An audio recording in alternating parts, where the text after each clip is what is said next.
Okay. Welcome back. The story of Saul is pathetic, and David not only holds great regard for Saul, but although Saul tried to kill David many times, David had to show Saul how many times David had the opportunity but would not do harm to God's elect. It is perplexing. In chapter 18, Saul tried to give David Merab, his daughter, as wife, but David didn't want her because he didn't want to be known as Saul's son-in-law. Saul then gave her to Adriel, a Maholah. David was in love with Michal, another of Saul's daughters. Saul was happy with this move because Michal could be a snare to David so that the Philistines could kill him. Remember, Saul hated him because Saul was full of himself. Saul is so corrupt, I will leave it to you to read this to yourself. Saul wanted David dead and put him to a task that would get him killed. David showed him up by bringing him 200. Chapter 19, David is unaware and doesn't believe Saul wants him dead. And Jonathan, Saul's oldest son, tries to tell David, but David doesn't believe him. Chapter 19, David and Jonathan have a way of telling each other whether this event is true or not. You need to read this because Jonathan was right. Jonathan spoke with Saul and told him David was putting his life on the line with the Philistines and that Saul should welcome him back. Saul eventually said, okay. Saul then tries for David yet again. I told you he tried twice. The rest of chapter 19 is about Saul repeatedly trying to kill David. I will leave it to you to read it. It frustrated me. In chapter 20, Jonathan and David discuss that Saul wants David dead. Yes, this again. All of 20 is how they plan to prove it to each other with arrows in a field. David ends up being right yet again. Chapter 20. David goes to see Ahimelech, the priest in Nob, the town. While he was there, it was found that Doeg, the Edomite, who was Saul's chief shepherd, was in town. David asked the priest for some food and a sword. The priest gave him Goliath's sword because it was all he had. Chapter 21, David then went to see Achish, king of Gath. The king was told this was David who slayed 10,000. David got word of this, and David was incredibly scared of Gath. And David acted insane, and the king kicked him out of his court. In chapter 22, in order to outrun Saul, David escaped into the cave of Adullam. If you ever wondered what David felt about Saul, David spends the rest of chapter 24 explaining to Saul that Saul should back down on chasing David because David meant him no harm, but could because he had a piece of Saul's robe where he had cut it off while Saul was wearing it. Chapter 25 starts with the death of Samuel. Well, chapter 25, David and his men are running out of food. He sent his men into Maon to Nabal to ask for food, saying they were asking for David from the house of Jesse. Nabal was clueless. He didn't know Jesse, and he didn't know David. Nabal's servants told Abigail what happened. She met David and his army in the field and brought them food. The rest of the chapter was the conversation of David and Abigail.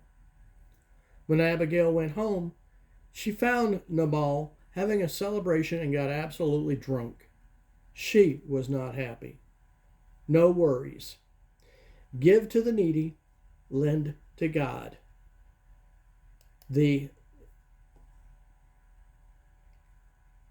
Nabal wouldn't give to David. He would have been giving to God. God is not only watching us daily, but this applies for even if you don't.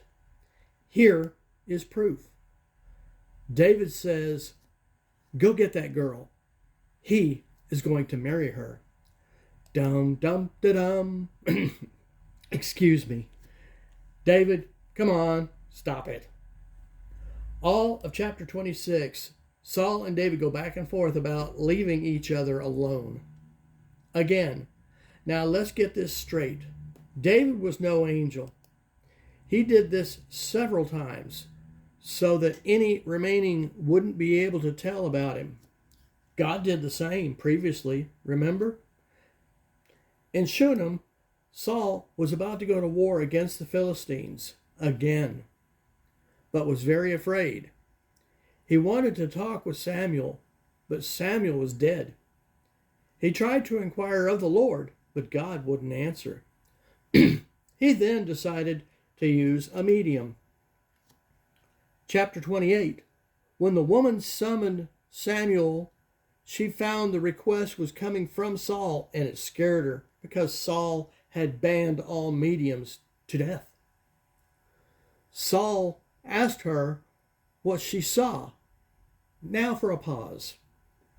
It has been said that when people die, they go to heaven or hell on the spot.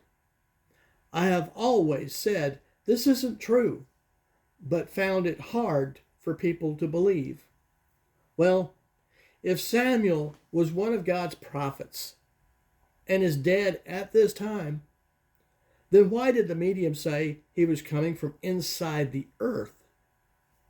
It's because, as in 1 Thessalonians 4 says, for the dead in Christ shall rise. They are in Sheol, which is actually nothing more than a waiting room. No worries.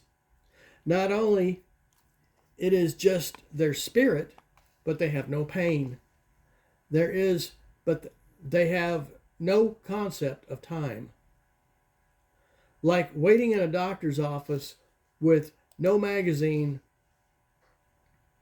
and no clock on the wall.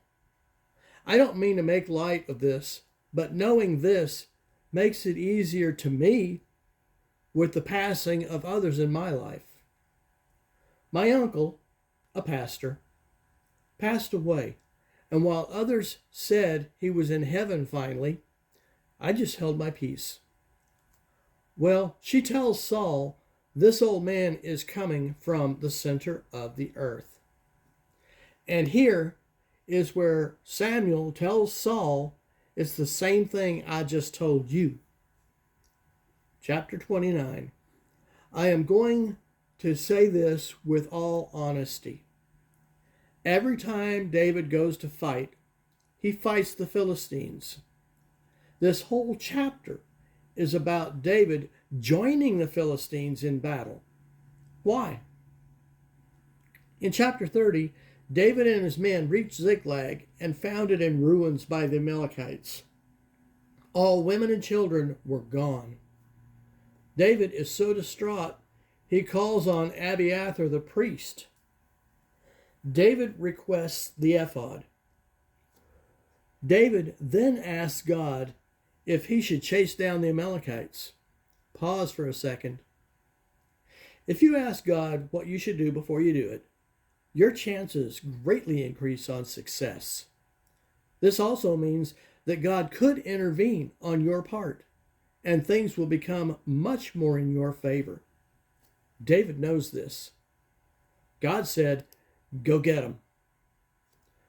The rest of chapter 30 is what David did with the rest of the plunder, including recovering his wives. Chapter 31 is the end of Saul. The Philistines fought out against Israel and killed Saul's 3 sons, including Jonathan. Saul was jabbed with a spear, and he knew he wouldn't survive. So he called on his armor bearer to use the spear to end his life. The armor bearer wouldn't do it, so Saul did.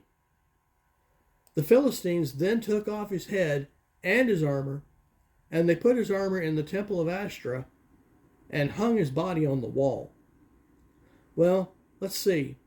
Samuel, Saul, and his sons are now dead, and David shall now take over as the true king of Israel.